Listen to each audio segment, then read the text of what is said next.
the time from here's the opportunity and like pulling the trigger, it's like almost seconds. Like I thought they banned automatic weapons, and then I come across Adam. He's like, he's pulling the trigger on every deal. Well, you generally too, you become friends with your clients. Oh, yeah. A lot of my friends are past clients, and I met them through real estate. And they'll just find random ways to throw it in.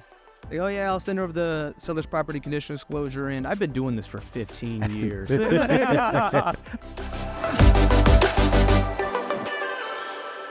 Koby Sway here. I'm with Adam Briley, like always, and we have Skyler Bauer with us, actually, as a guest. And today we're going to talk about a little history, why he joined our team, how he got involved, why is he sitting here, and we're going to jump around and just have a little bit of fun today. How does that sound? Sounds good. I'm happy to be here. I love this office. It's amazing. We've got an astronaut here as well. So That's true. Yeah, not a bad filming spot. So why don't you walk us through like a little bit of your history or background, or how did you get into real estate? Yeah, kind of fell backwards into real estate, probably like a lot of people. But I was in college, graduated. The job I was doing there wasn't for me. I loved the people I was working with, but ultimately it was stuck behind a desk, staring out the window. I'm more of an active person. Went to there, did a whole 180, went into trades where I traveled and did everything from welding, HVAC work, travel the country, doing that stuff. I didn't know what I was doing, but I was traveling and leaving home, but it was not for me. So it was like the first job, stuck behind the desk all day. Second job, I'm gone. I'm not with my girlfriend at the time, soon-to-be fiance, and just away, missing life events. So while I was in college, I actually got licensed, but sat on it. And so it was COVID, and I'm like, hey, I hate what I'm doing. I just got asked to leave again. It asked my girlfriend to marry me, so we got engaged, and then they asked me to leave. I'm like, you know what? This isn't for me. I'm not gonna go. And I looked at that as like a jumping point. I'm like, hey, I'm gonna go in real estate. Ever since then, it's been wild. It's been the best decision ever. It was very scary at the time. Didn't know what was gonna happen. Obviously a pandemic. It was super liberating to leave my job, and then it was like, oh shit, you don't have a job. It's crazy because I feel like you joined before COVID, so it was during COVID. Oh yeah, it was COVID because I started in July COVID, and then Sky was one of the first people we brought on. I always get so off on my years. Dang. Yeah. Well, it's like fuzzy with the COVID years. Yeah, that was fuzzy. But it's like it's so interesting because it's like all this is going on in the world, all this chaos, all this craziness. So it probably felt good to leave. And then you're like, well, now the hell what am I going to do to make money? I remember what's funny is we used to have contests every week where you'd have the best call of the week. Do you remember that? We have a partnership with Zillow, and whoever had the best call of the week, we would reward them and call them out, shout them out, and do some small reward. And Sky would always try to win so he could pay his bills. Yeah. Oh, because that's how tight it is. You remember that? Oh, yeah. It was very tight. Those first couple months were definitely a test. It was, I got licensed.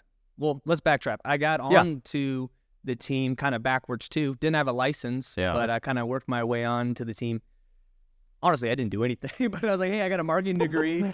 Let me try some stuff. And you're like, yeah, come on board. That's what we created a job out of nowhere. Yeah, we did. We created a job out of nowhere. But the reason I was like turned on to the idea was because like you were pretty aggressive with it. Like, what I remember was like, the fact that you reached out the way you did, and you're like, hey, I want to do this. Mm-hmm. Like, I don't know what I can do right now to earn some money, but I know I want to do this. Yeah. And, I know you talked to a couple other people, or we're like looking at other entities within our organization. Yeah. And I think it was your aggressiveness. And I was like, yeah, I think this could be good. You kept bringing it up. And it was like, man, is this guy like aggressive? Is he desperate? Is he excited? Is he hungry? Does he not know? It was a combination of everything.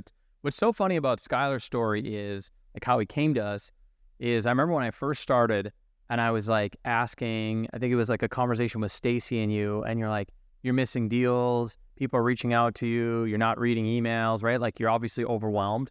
And I remember I asked you for your LinkedIn password. Yeah. And which I still don't know my LinkedIn password. I know. I reset it. I don't know it either. I don't know mine.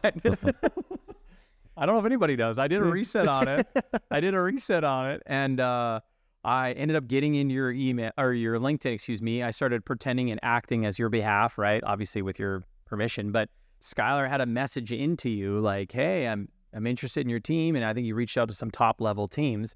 And it was the one and only time I've ever logged into Adam Riley's LinkedIn ever in my whole life. So it was destiny. It was just it was so weird, but it literally was like, yeah, the stars aligned or something. I remember that. I got on, well, I actually reached out to Berkshire Hathaway. Yep. And whoever I reached out was on vacation for 3 weeks. So I'm like, got ghosted. And then I'm like, Google top agents in Omaha. I just sent him a message like, hey, I'm getting licensed. Can you just point me in a direction? Because Skyler's not from Omaha, just so you know. Yeah, I'm not from here. Do you have I know Berkshire Hathaway, you know, Buffett has a huge impact here. I'm like, that could be an option, but I was just trying to get a direction from somebody, not saying, hey, take me on, but it's like, hey, can you point me? Which brokerage should I go to? Yeah. To at least to go talk to. Should I go on my own? Certain brokerage, yeah. No one got back to me, but Adam Riley, which was really Koby. It's really me. Yeah. And it was funny. I remember that actually, I was leaving a golf course because that's what unemployed people do is they go golf. And I'm leaving and I'm like, let me just check if anybody got back to me. And it was like, and they had a tall boy special actually at this round. And I was the most passionate call I've ever had. It was like, hey, give Koby Sway a call. He's our manager, which is what And I call it. I'm like, just tell me what I got to do. You know, I was just like in that conversation, like wholeheartedly like, hey, this is do or die. But I was almost too available. You're like, you asked me when can I meet? I'm like, you know what, sir? You tell me and I'll be there. You're like, I can be there in 2 hours. Yeah, I'm like, wait, what? You tell me and I'll be there. That would have been entertaining if you had some tall boys in them too. That's funny. So it's just like, it's funny because it happens a lot in real estate where, you know, someone goes on vacation or people get busy, or I get the top real estate brokerages and teams are busy, right? So therefore they're not getting back to future realtors or potential realtors, right? And that's suddenly what happens is where you bump into somebody or you fall into it, or I don't know. Like I said, it's usually kind of how it always works. Yeah. You know? Yeah, totally. Yeah. It was fate. It was. Feels like it.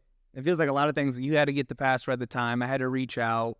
And then you guys had to be, I guess, hiring as well, because that was like the start of the expansion. It was. It really was. Because when we first talked, we were like, let's not bring anybody on because we don't want to ruffle feathers and change too much. Yeah. So, I mean, it was Antonio was my first, and then Skyler was our second. Oh, was it? Mm-hmm. Okay. Yeah. Yep. Yeah, and then it all kind of... And then started to go up from there. Yeah, it went from there. I remember Antonio, he was like, you guys made a position and you're paying Skyler. Why aren't you paying me? You don't have agree. Yeah. That was funny. No, that was when we were just doing odd jobs. I think you guys were doing flips, which I got severely underpaid for. I'd go and like clean out an entire house just me. Remember that? Yeah, I was just gonna ask that. Like, what did we even have you do? Remember that? You'd have remember like that. Anthony go or Skyler go and just do different projects. Yeah, that's right. Gosh, I remember Just that. pay them though. It wasn't free labor. Just to be clear. And did Wasn't get free. paid. Man, I was hanging Christmas lights. I was running signs. I was running apples, I think, for Amanda. Yep. I was just doing everything. Oh, like, yeah, hey, you were. Yeah. Yeah. Like, what can I do? I'll just be a team player. Like, Yeah. I didn't want to get another job because I feel like a lot of people thinking about real estate, they're like, hey, I want to just dip my toe in it and see if it's for me. But when does that ever work in anything else? Yeah. Where you're just going to go half some way? Oh, if it takes you were off. all in from All day in. one. Yeah. And I had to be, really. Yeah. I mean, it was just my wife's in school. She's at Creighton. Yep. So it was, we had bills. It was just me. And I know they say, hey, save money before you join real estate. But I was like, fuck that. I said, we're going all in. And this is, I'm going to make it happen. Can't fail. Yeah. It definitely got scary, though. And I see that screenshot of what the accounts were. Gosh, and they were like, I know a lot of people tell their stories like, man, I was on my last dollar. And you're like, were you really? You were, though. It was the last. I know you were, It was scary. Which I personally like it. Mhm. Like, you're either one or the other, right? And Stacey and I both have always operated like on the side of fear, side of stress. But for us, like, it motivates us. Like doesn't shut you down. Yeah, it doesn't shut us down. Now there's times where it's like, oh my gosh, like this is heavy weight, right? But when you're first going through it in that point in your life, like that's a very scary moment. Like, Absolutely. but like with Stacey and I over the we've been married I've been doing real estate for 17, 18 years, but I've been in those stressful moments many times, but every time it gets easier and easier. Well, the problem is too, is the numbers get bigger and bigger. Yeah. The debt load, the money going in and out gets bigger and bigger. Yeah. But but in that moment, I feel like for me personally, which you're right there too. And I feel like a lot of successful people is it literally will slingshot you. And then plus it always just gets easier and easier as you go in those moments again. But now there are some folks where it just shuts them down. And like you made the comment, like you were all in, like that's really what it takes, like burn the boats, right? It's like, this is my only option. And there are agents that were on our team that definitely you could tell they were not all in. And it always would show. They were always having money problems. They were always like stressed out. And it's because they weren't committed. They weren't fully into it and giving it their all. And you can generally always tell from that too. So, and I mean, it is hard to go all in on this career because one, there's really not necessarily like a game plan on how to operate it. And then it's just, you're banking on the unknown. Yeah. It's because you can do all the right things. Yes. And Totally. still, if the market's not where it needs to be, like it just, or the clients don't show up, or you can't control the market. Yeah. You can control your actions, but the problem is too, is you might have to do what worked a year ago doesn't necessarily work today as far as the amount of work that you're putting in to have the same amount of business. That's a good point. Yeah, I mean, we were doing that mentorship program. Yeah. And that's a hard thing to tell somebody. And I guess this isn't really advice, but I can only say what really works for me is like, it is a burn the boat. It's take that safety net away. It's let's say, if you're living at home, there's really no like external pressure because your bills are paid. There's really no external pressure to go out and kind of really make something of yourself. I'm not saying you can't or anything like that, but hey, if you have a part-time job and this is your 2 hours a week thing, it's never going to work. And you're going to say, yeah, real estate wasn't for me. The market wasn't right. But really, I think it's all in the effort put in a lot of times too. Yeah. I think a lot of real estate agents, if I were to look at the successful ones, I would say there's a good chunk of them that live a little bit beyond their means. No, for sure. It's like, it's their motivation to constantly be going out there and making the next thing happen. Because the reality is you do get to a point where it's like having X amount in your bank account just doesn't become exciting anymore. It's not like a driving factor. Like, who doesn't want 1 year's worth of bills, in your bank account or expenses in your bank account? But there is like, to live a little bit on the edge. Yeah. I remember hearing that actually when I started hearing it.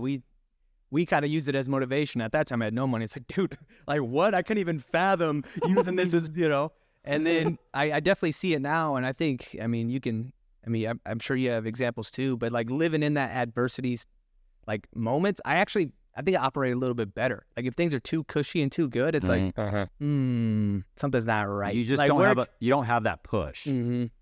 Right. Now, some people do operate better with having that nice cushion. Like I know Amanda operates better when she likes that 1 year. She has that clarity, right?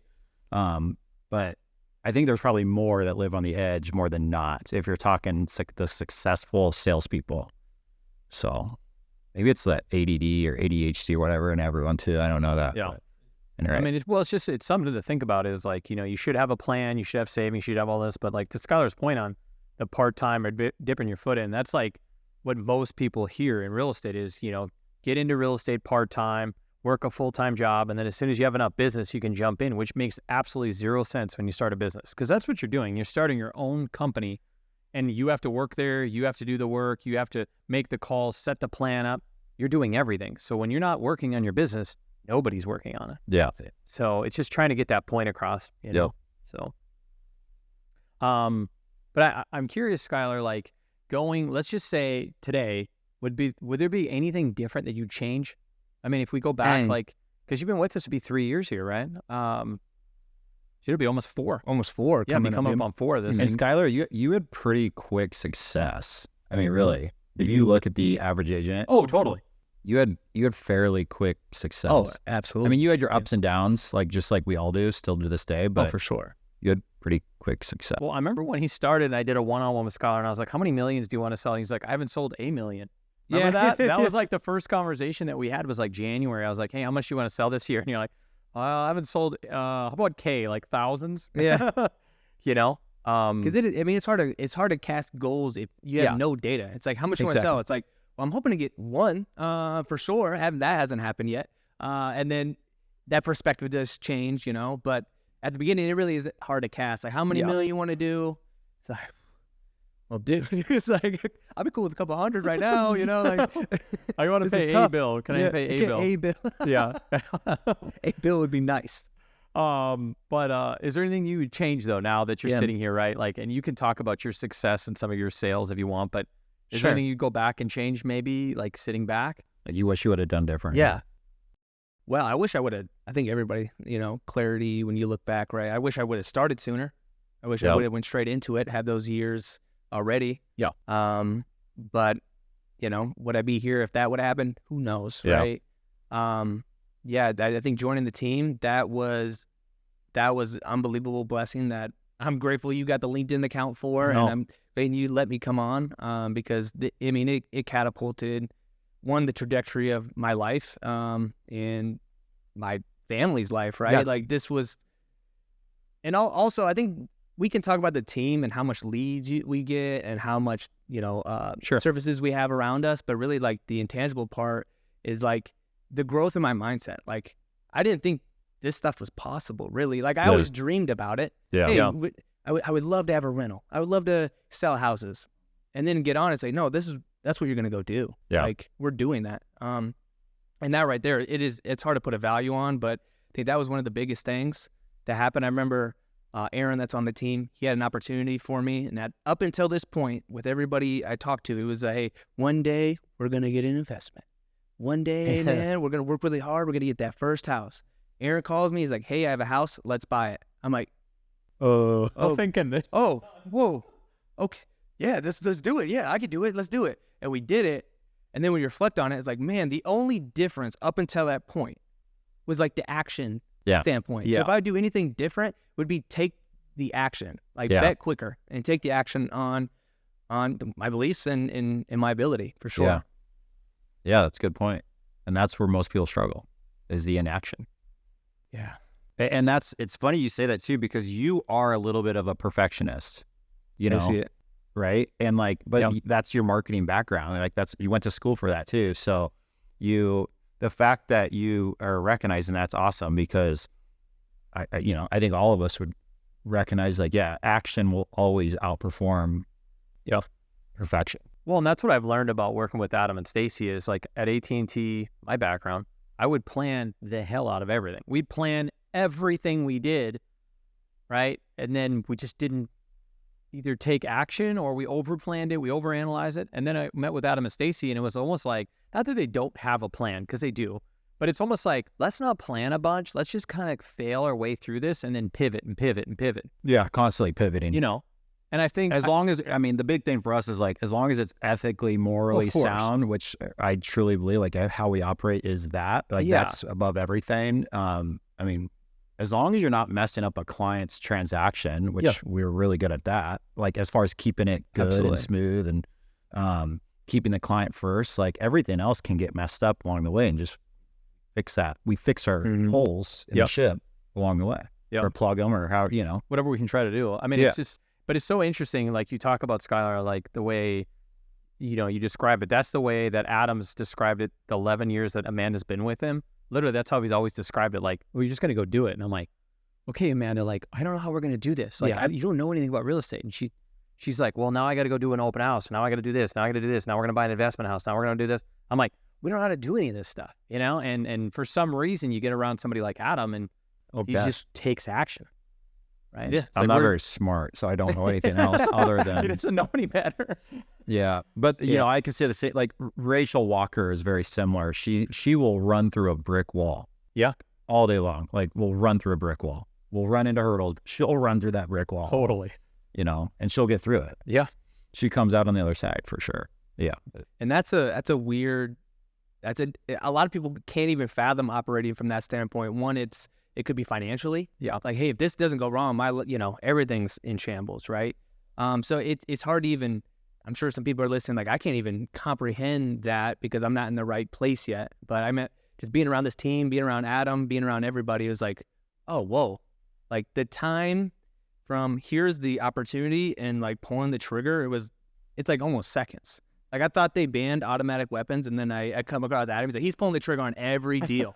It's like, whoa, okay.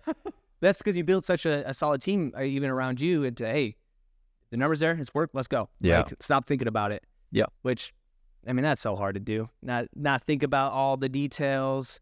You know, it's like someone building the business plan. It's like, well, here's the plan. Start the business. You I know. That's what I'm saying. It's like, I remember we interviewed with Zillow and they sent us this 14 pages.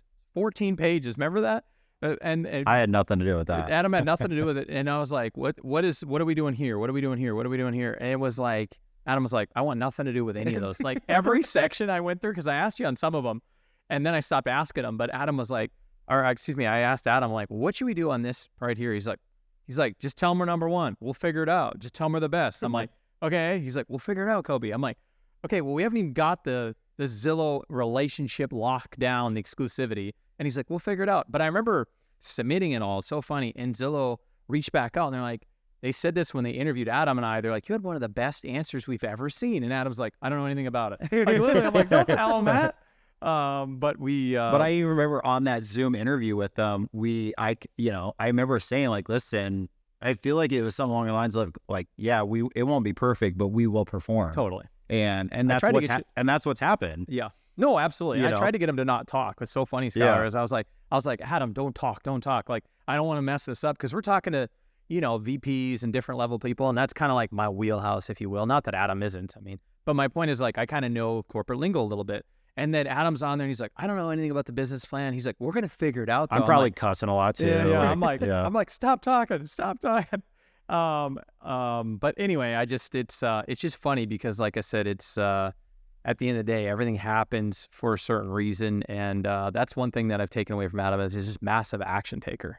So you, Skyler, like pulling the trigger quicker is like getting into it sooner. Mm-hmm. Like, what about like your tactical things? Is there anything different like you would do today differently? Like things today, would you have done it differently back then? Oh yeah, I think we can keep going back on fear, but just calling the client, right? I now I only call because text, there's too many ways that things can get lost. Yep. Right. If you need something from them or explanation on what the contract is, I think it's too easy to text at the beginning because it's comfortable. It's comfortable and you don't have to have the answers right away. But I think calling sooner, I definitely changed back then. And now I only call. I remember when I first joined though, I was frightened on the phone. Yeah, it's crazy. Which was so weird for me. It was a new imposter syndrome, anxiety that I'd never, because at the time that we had it structured, it was a lead phone. Leads would come in and then it would get sent out. So in my mind, it's like, I'm messing up our team members' like money here if I mess this up. And it was so much pressure. And I couldn't even think about what they were saying. I think somebody said they had like a relative pass away or something. And I responded, cool. So how many bedrooms do you need? Like I wasn't even listening. You weren't processing what they were saying. You were thinking about your next question. Oh, thinking about the next question. Not being even present. Have a conversation. Could not have a conversation. Well, and the contact is named answer or die. Yeah. Right. So that helps. Yeah. So I think that was. I'm glad I had that experience though. I owe a lot of those fails quickly in that period of when I got hired on that I was dialing at least because I got to fail a lot. Yeah. And it was a lot under of rejection. your name and not mine. You're like, what was your name? Adam Briley. Adam Briley. And no, but a lot of rejection. And so I got to really grow from that like tremendously. And I think that's the biggest thing about this team is that you can fail so much so quickly, which is a blessing. You can have the amount of business, let's say me, for example, in the last 3.5 years, traditionally that would maybe take somebody 10 years to accumulate that I compressed. I think that's the biggest advantage to this team, the resources and everything around is that you could compress your real estate, like jump like into it just a few years. And now you're catapulted into doing 50 deals a year. Mm-hmm. Yeah. No. Because you're just shy of $30 million. It might be over $30 million since you started, right? I think I'm in like 48. Now, if we're talking about opinions and stuff this year, Yeah. So as the first year was like 10, second year, I think that went to 15, including some investments. And then the third year, I think we wrapped up at like 13. Yeah. And now I'm like 6.5. So whatever that math would be. Yeah.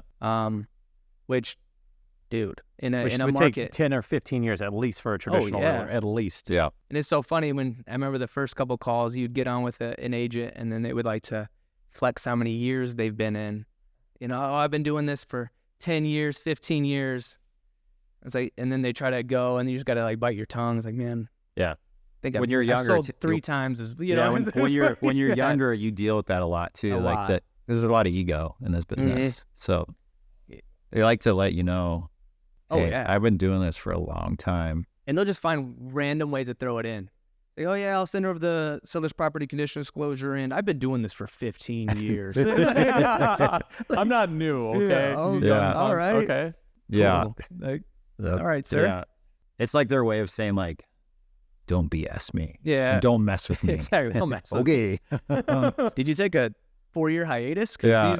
I was gonna say, it looks like you sell one house a year. Okay. Yeah. All right. Well, I did all that in 1 month. Yeah. Yeah, that's funny. Oh, there's a lot of truth to that too. Yeah. It's definitely interesting, that's for sure. But I'm always kind of like curious as to like what stage, how do you keep motivated in this game?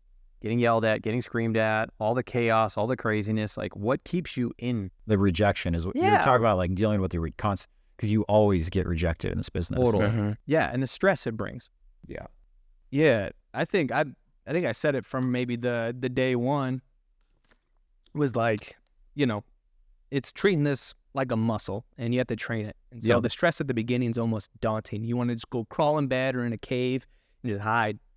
And it's going through the failure, the rejection, the deals falling through, the, you know, hey, they bought with another agent, all those things, because when it first happens, it is a super gut punch, and it can really shut. I've seen people just get out of the business because of it. Yeah. Off their first couple heartbreaks. And it's like, hey, you have everything. You're going to be so good. Yeah. You're going to be so great. Just hang out. And like, they just can't get over that first just gut punch. Yeah. And it will come. If it hasn't happened already, for those that are listening, like those come, and they come repeatedly. It happens. It generally happens in like, I mean, I've got lost out on probably 5 listings in the last like 40 days, and it's still a gut punch for sure, because you get so competitive where you're like, gosh, I wanted that so bad, right? But now you lose that, but then you pick up the phone, you're dialing other people. Oh, it's but before, I have it's literally FTF, fuel the fire, and like I'll literally sometimes write out all the deals I've lost out on recently, so I can visually see it, and then I use that as fuel to. And generally, I'll go do 2 to 3 times the amount of business because it slingshot me. Mm-hmm. Oh yeah, I think maybe you and I are kind of sick though, like that. Yeah, I think so. It must be, because most people aren't like that. Most people would rather have all the positive things. You know what I mean? Yeah. Like, we've got agents on our team that will set an easy goal they can do in 4 months because they don't want to like come up $1 short. What did you ask though? What, just so we can go back to that, what did you ask that started? What keeps you in this, or what motivates you every day? Just because it is such a high stress, and I know because you know, with my wife, but it's just, there's days where I'm sure you think, why do I do this job, right? Like, we all do it, but I'm just saying, like, what makes you stay in it?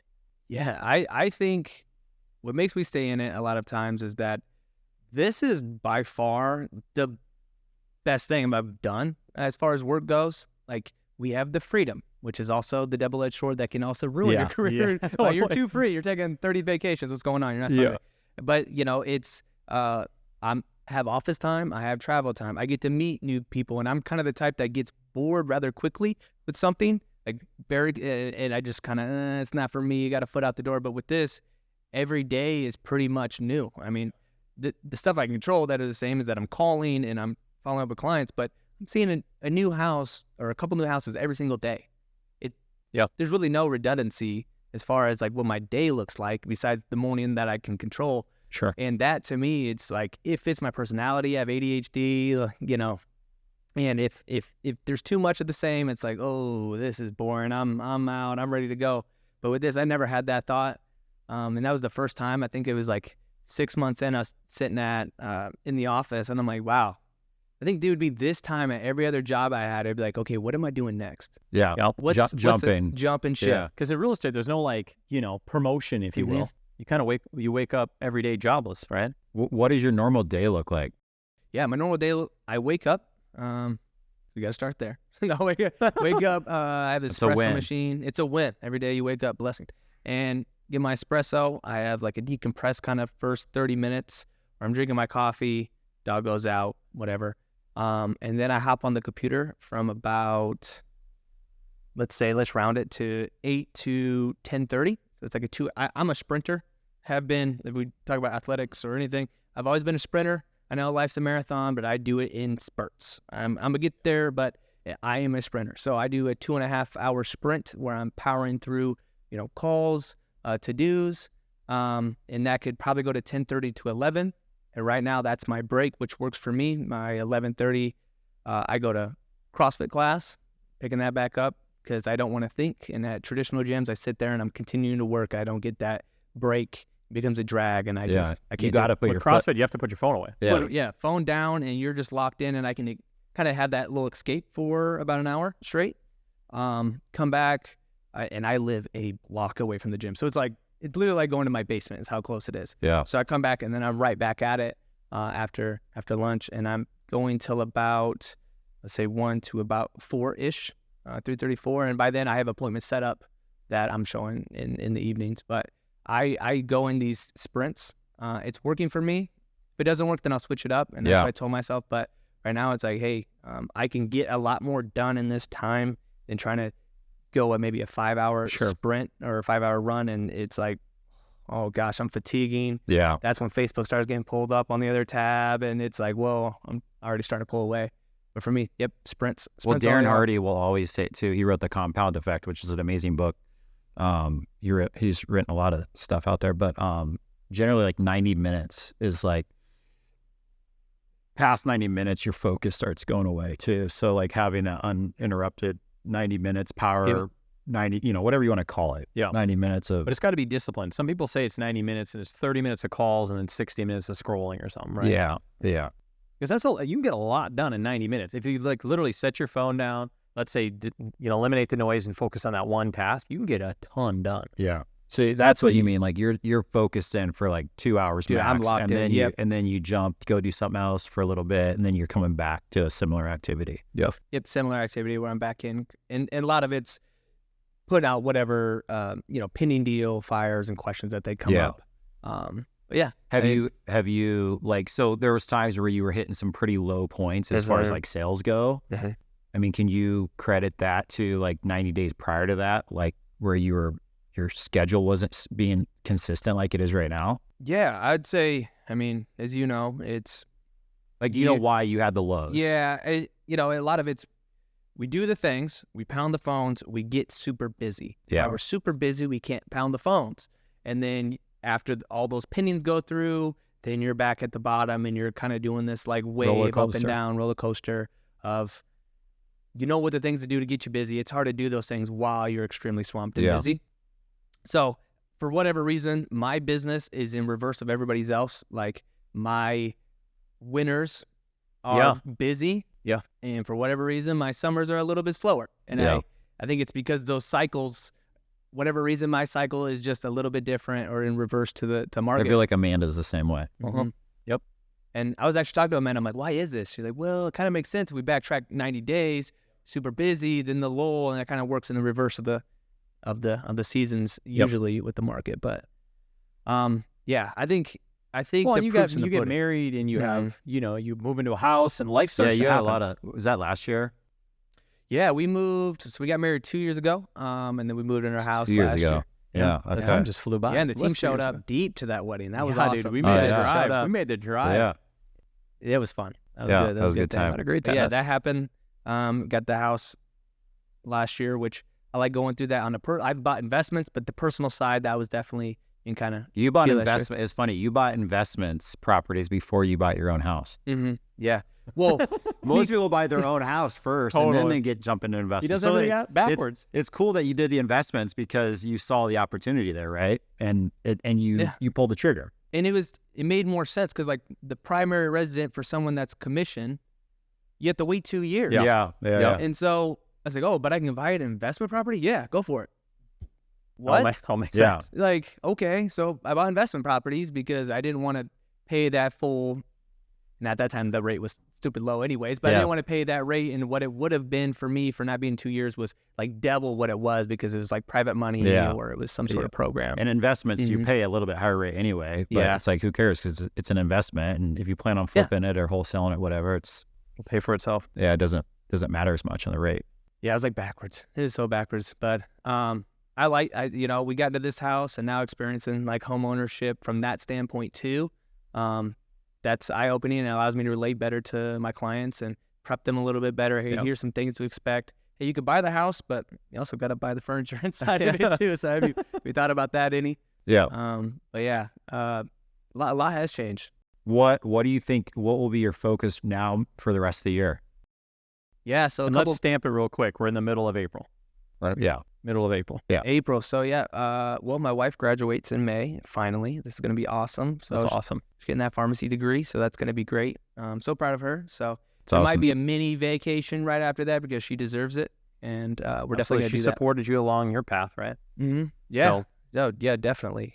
She was that rock the whole time. So I definitely want to. She deserves it so much. So have probably a little mini vacation in there, just a handful of days. We'll make sure weekends. Andy clips that so you can send that part. Yo, yeah. Send it right to her. Hey, send it right, Dave. I was thinking of you today. I promise.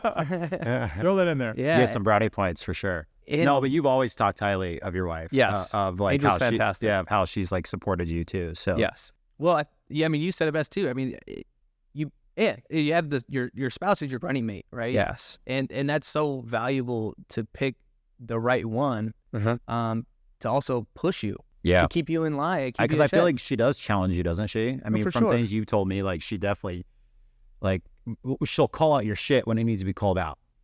And rightfully so. Yeah. And it's like, oh, thank.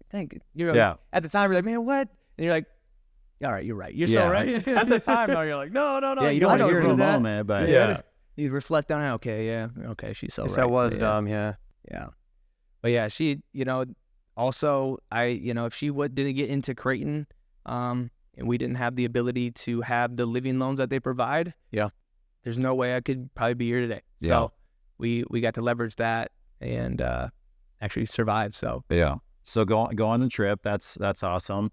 What like any business things that you're like, okay, I'm definitely I want to like implement this, or I want to try to focus on this. I think there is a lot of like there's a huge value in keeping things as simple as you can and not chasing too many shiny objects, right?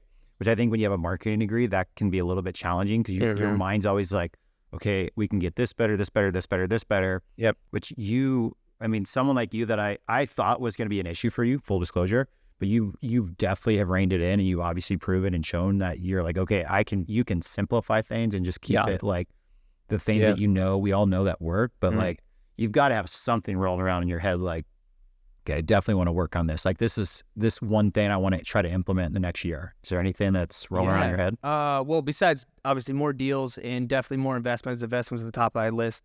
Because you're working on one today. Yeah, going on one today. Yeah, that is like, I need it. I need those. I think those are. It's like your next. It's like a drug almost. It's like your next thing that you're chasing. For sure, and I think that's the next catapult to get to the next level. Yeah. For a lot of things that I want to do.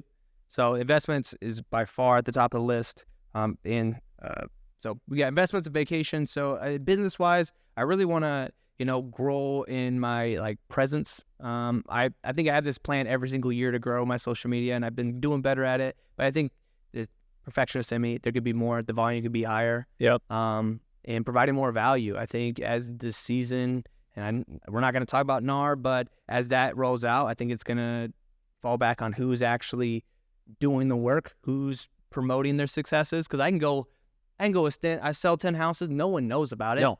Besides you and those 10 clients, but nobody else in the city knows. Well, I think also there's a happy medium of like sharing your successes in real estate, because it's like a humble brag, right? Which I think everyone has to be careful on that. Like, because it could be too. Yeah, as you guys know, like I never post on social media. Like not near. Like I always had a goal of it, but I think I just come to the realization, okay, this isn't me. But to also what you're saying too is like, with the NAR stuff, like it is going to go back to the agents that are providing value to the market. Yeah. Like whether it's neighborhood community videos, it's just like, okay, ran into this situation. This is what we learned from this, or just providing good knowledge that the public can see like, oh yeah, that's a good point. Or like, things that improve value to a house. Yeah. Right.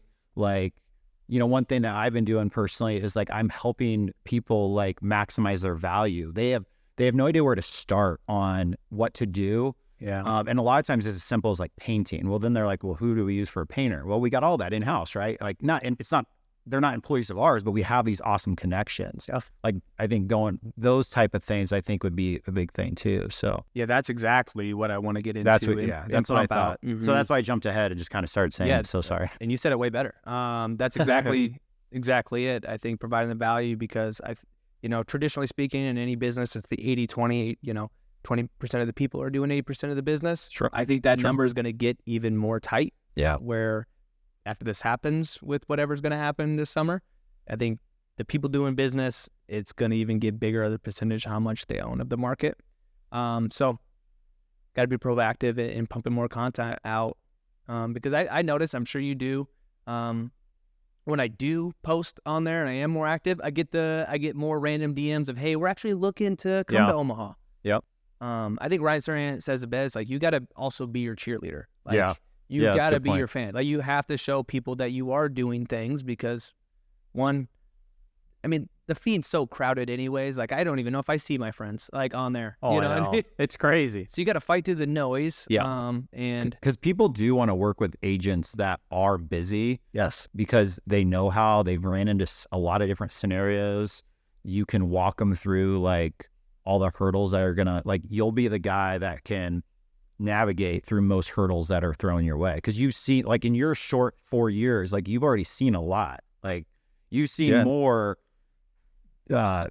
hurdles or transactions than the 15-year agent a lot of times, statistically speaking. yeah, and that's such a blessing to even say out loud to hear. But yeah, that's exactly right. Just like a scenario that I'm dealing with right now, and we're getting through, is, I had a client that moved in the house, and it was finding It was a pre-occupancy that became the blessing. Yeah. And gosh, this last week was so stressful for me. Gosh, it was almost unbearable, because I wear a lot of my clients' feelings too. Yeah. So I want them to have a seamless experience. And when things that I can't control happen, it's like I got to rely on a third party to get things done. Because it's a reflection on you.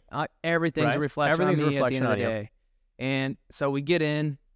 So house, they get a pre-occupancy, which turned out to be the blessing, because there's water in the basement, undisclosed watering issues. I call, the waterproofing companies. They have a track line history of it. And that was never disclosed. Never disclosed. And all these other issues, like they're stealing things off the property, the sellers and things like that.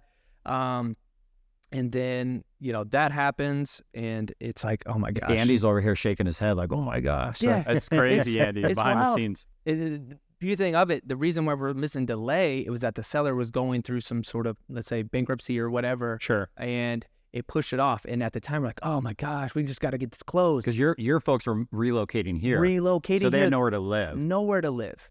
And so this all happens, and then I go into problem solver mode. Yep. Given all that experience that I had in that 4-year run, it's like, okay, this is happening. How can we solve this? And I'm just pounding the phones, trying to solve this issue, and immediately got him another place, got him another brand new construction, which looked way more appetizing after they get into a house with existing issues. Immediately under contract, I line up movers, I line up everything to get handled, because we have all those resources available. But I'm like, man, I could have went and cried. I could have went and hide, and Totally. hey, I lost out on, this $500,000 deal or whatever. Or I can hide them tears and go sell them another house right now, because they need a place. Yeah. They need a place to live. Yep. And I'm wearing that stress of like, oh gosh, these people that I really care about are about to be homeless. Yeah. So I got to find them a solution now. And luckily, we got that done. We got it locked back up. So, Yeah. and they close in like 10 days. So, Oh, wow. amazing. But see how I asked that question earlier about stress? See the stress that a real estate agent takes on? You know what I mean? Like, and that's why, like, the NAR stuff gets me excited, because this is going to separate the people that provide value, right? Yeah. Like Adam and Skyler versus an agent that literally would have cried, done nothing, blamed over. everybody, and rolled over. I mean, those are the realtors that are in our city, are in our community, and are willing to help people. And the sad thing is, there's a lot of bad realtors out there that get attention that are doing the right things. So luckily, you surround yourself with the right people, you're going to be, in a better spot. So Yeah, the whole wearing your client's stress is a real thing. To definitely, obviously, we won't be able to go through all that today, but like that is a real thing that agents deal with. Also, like the rejection tool. But Stacy and I were just talking about that. We were actually in bed like a few nights ago. Or last week. She was like, it was like, you know, when I had all this rejection, I'm like, because again, you're competitive, right? And you start second guessing yourself. Well, she's just like, I don't know how the heck you guys do it. Like constantly dealing with like rejection after rejection after rejection. Like that's a whole nother topic, like how you get through that. And I just think eventually it gets easier. Yeah. But I don't know if it's gotten easier for me, quite honestly. It's like that saying, things don't get easier. You just get either, what is it? You get better at it or you get more accepting of it, right? You almost develop like, and this is also a bad thing. I don't look at this as a blessing, but you almost develop a hard shell. Where I'm not going to say bitter. You develop like this hardened shell around you where, again, it makes it easier to deal with. Yeah. You know, cause you do a lot. Still to this day, like I still wear my clients' emotion stresses on me too, you know, so I get what you're saying there. But it helps you and Skyler go perform at another level. Oh, That's yeah, the difference totally. is like Skyler's working his booty off to get these people moved in. He's calling everybody like, and he's selling their story, not a bad way, but he's selling their story as if it's his own friends and family. Yeah. Because that's what you think of it. These clients are your friends and family, and you treat them the same as like your parents or your grandparents. You're not well, gonna you let them- generally too, you become friends with Yeah. your clients. Oh, yeah. A lot of my friends are past clients and I met them through real estate. Yeah. So 100%. Yeah. I mean, I have clients, I think I've helped their entire family. Well, at least half of it. And I just got to call another one from like a distant cousin. Like, hey, you helped my cousin and da-da-da. I'm like, oh my gosh, how big is this family? You know what I mean? But yeah, it really is a testament in that stress. It's almost like, it's like getting, if I were to get like a punch right now, I'd like flinch and go like this. But as a stress, you kind of just look through it. Like, okay, what are the Bobbing and solutions? You're weaving. bobbing and weaving and you're looking like, oh, this isn't as bad. Oh, that's a rejection, but it didn't Yeah. cost me anything, you know? yeah. Is there any like ending notes that you think you should bring up, talk about? Well, I don't know if we have time for it, but yeah, no, I just want to thank you guys for, you know, We don't have time for what? What we're gonna say? We're gonna bring up and just going in general. all kinds. You Yeah, can talk generally, all, we can talk all day. You can We'll talk have about, Skyler come back on Yeah. then. yeah, totally. I like the hardened shell emotions on wearing the emotions because I do think that's like a real thing that a lot of people deal with. So I think providing content and tools for agents to listen to, I think would be very helpful too I agree. in the future because that is a real thing that never really goes away. It's always there for sure. Yeah. So Well, anything else, Skyler, you want to close us with? No, I think that was good. I again, thank you for allowing me to be one on the team 3-4 years ago, and then now invite me in here to help share a little story, maybe help out an agent here or there. Yeah. So I love it. Yeah, I love it. Appreciate everybody tuning in. And like always, we'll talk to you soon.